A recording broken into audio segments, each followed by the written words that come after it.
अभी एक बच्ची ने मुझसे कल सवाल पूछा था कि ये तो फेयर नहीं है कि हम इस्लाम को फॉलो करते रहें और सारी चीज़ें हमारे लिए हराम हैं और कुछ कर भी नहीं सकते, और ये लोग इतने मज़े करते हैं, और फिर ये मज़े करने के बाद अगर फ़र्ज़ करें बिल्कुल आखिर में जाके इसने तौबा कर ली, मरने से 3 मिनट पहले इस्लाम कबूल कर लिया, सारी पार्टी भी की और जन्नत भी गए।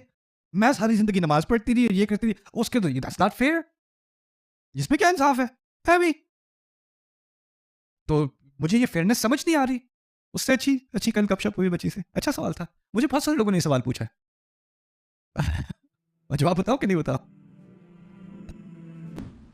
हम जिस वक्त में हम रह रहे हैं ना, इसके दो दो टर्म्स हैं इस दौर की, जो आप समझ लें। एक है हाइपर इंडिविजुअलिज्म और दूसरी है hyper comparison. Hyper individualism, hyper comparison. हम बहुत ही शदीद इंफरादियत का शिकार हो गए। हमें नफ्स परस्ती, मैं और मैं। अब मैं इतना बड़ा हो गया है, ये मैं का कॉन्सेप्ट, कि आप कहते हैं कि मैं अपनी हकीकत खुद बयान करूंगा और दुनिया की हकीकत मेरी नजरों से वाज़ेह होगी। आई एम दी, और यहां तक कि पहले होता था किसी जमाने में, there is the truth and there is the falsehood, सच्चाई और बातिल, सच और बातिल। अब क्या है? माई ट्रूथ, ये मेरा सच है। आपका सच क्या है? अच्छा, मैं आपके सच की बहुत इज्जत करता हूं। कोई आके कहे मेरा सच ये है कि मैं जराफ हूं, अब मुझे उसके सच की इज्जत करनी है। यानी ये क्या है? ये किस चीज का नतीजा है? Hyper what? Hyper individualism. Hyper individualism इतनी हद तक पहुंच जाता है। मुझे भी किसी ने कहा था, do you believe in this? ऐसा क्या? मैं अपने आप को इनविजिबल आइडेंटिफाई करता हूं। मेरे प्रोनाउंस हैं हु, वेयर, इसीलिए मैं ट्रांसपेरेंट हूं। खैर, एक है हाइपर इंडिविजुअलिज्म, दूसरी तरफ है हाइपर क्या क्या कहा था?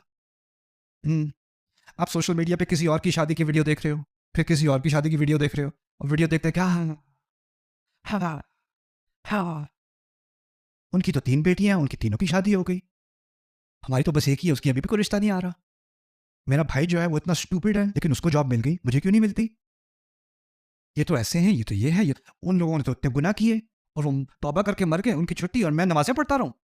ये क्या है? या आप इंसाफ के बारे में सोच ही नहीं सकते बगैर अपने आप को किसी और से कंपेयर किए। कुरान ने क्या कहा है? हम अल्लाह ताला के पास आएंगे तो हमारी जजमेंट कैसे होगी? किसी के साथ कंपेयर करके? हर एक की हकीकत अलग, हर एक की शुरुआत अलग, हर एक की इंतहा अलग, हर एक का इम्तिहान अलग, हर एक का किस्सा अल्लाह ने अलग लिखा, अलग स्टोरी बनाई, और उसको उसके मेयार पे जज किया जाएगा, किसी और से तकाबुल किए बगैर। ऐसा है कि नहीं? कुल्लुहुम आती ही यौमल क़ियामती फर्दा, हर कोई आएगा फर्द अल्लाह के सामने, फर्द। टीचर क्लास में होता है, टीचर को कहे क्यों बातें कर रहे हो, खड़े हो जाओ। मैं थोड़ी था, ये भी बात कर रहा था, इसको क्यों नहीं कहा, मुझे क्यों कहा? कंपैरिजन, मेरे साथ ज्यादती हो गई। ये जो हाइपर कंपैरिजन है, ये इंसान की मौत है, ये मौत है हमारी। आपको लगे नहीं नहीं फिर भी वो तो बच गया, नहीं, फिर दूसरा इसका जवाब इस आयत में है। जिसके लिए अल्लाह हिदायत का रास्ता खोल दे, उसकी मिसाल क्या है इस आयत में? उसका सीना क्या हुआ? यानी वो चैन की जिंदगी गुजार रहा है, चैन की जिंदगी। उसे बस अपने रब को खुश करना है, और उसको किसी और को खुश करने में अपने आप को स्ट्रेस में डालने की जरूरत ही नहीं है। उसने ना किसी सोसाइटी के स्टैंडर्ड को खुश करना है, ना उसने अपने दोस्तों को इंप्रेस करना है, ना उसने अपने बॉस को इंप्रेस करना है। उसने बस किसे इंप्रेस करना है? अपने रब को। और लोगों के कमेंट से उसे कोई फर्क नहीं पड़ता, क्योंकि उसको अल्लाह के कमेंट बहुत प्यारे हैं, अल्लाह के अल्फाज उसे प्यारे हैं, तो लोगों के तानों का उसको कोई असर ही नहीं होता, लोगों की बातों से उसको कोई असर नहीं होता। वो बिल्कुल आज़ाद हो चुका है, वो सांस ले सकता है, वो असल में फ्री है। और जो हिदायत से दूर जाता है, जिसने अल्लाह की नहीं सुननी, किसी को तो सुननी है ना, किसी की तो सुनेगा, कान तो फिर भी चलने हैं। अगर मैं एक हकीकत आप सबको बता दूं, अगर अगर तो आप या तो आप अल्लाह के गुलाम हो या किसी और चीज के गुलाम हो, गुलाम फिर भी हो, गुलाम फिर भी हो।